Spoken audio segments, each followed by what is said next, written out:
Hi there, I'm Melanie, your English professor, and in today's lesson, we are talking about the difference between do and make.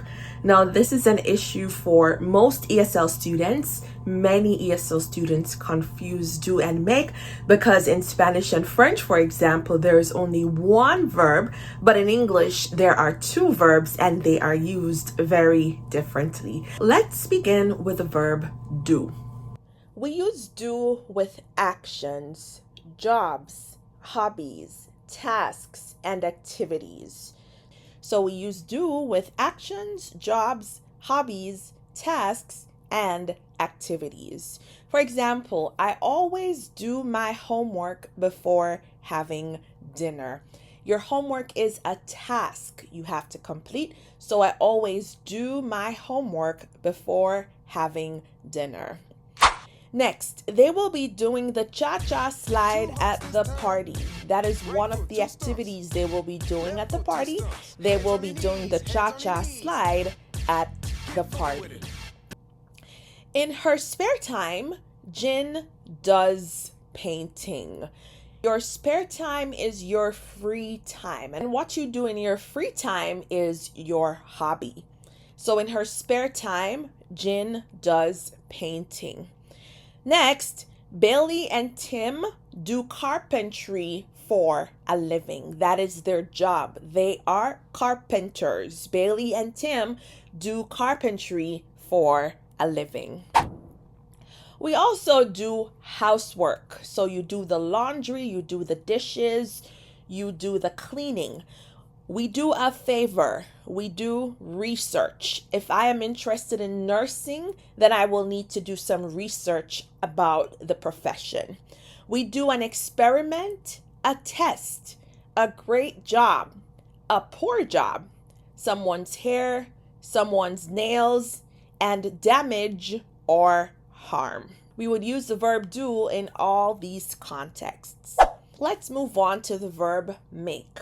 We use the verb to make in the context of creating, building, or producing something. Creating, building, or producing something. For example, I made a cake last night. I had to combine several ingredients. There was flour, there was sugar, there were eggs. And so I put them all together and made the cake. I created it.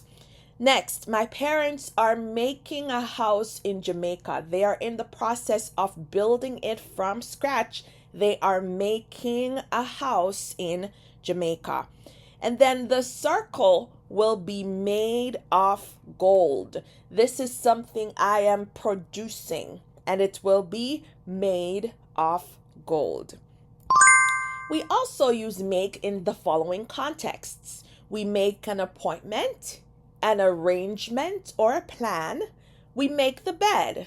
We make a decision, an effort, excuses, an impression, a joke, a mess, a mistake, noise, progress, etc.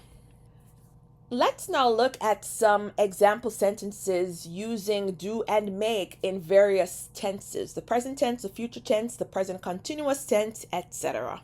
The first one says, I made some soup for my mom.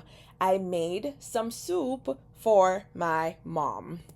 Next, my sister is doing the dishes. My sister is doing the dishes.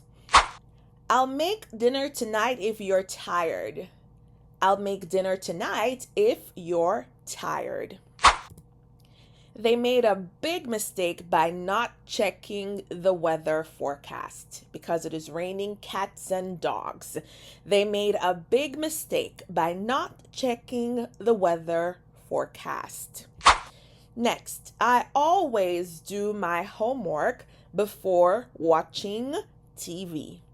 Homework first and then the TV. I always do my homework before watching TV. Don't worry about it. Just do the best you can. This is the imperative. Don't worry about it. Just do the best you can. I will make some changes to the agenda. I will make some changes to the agenda. And finally, the students have done a great job with the science project.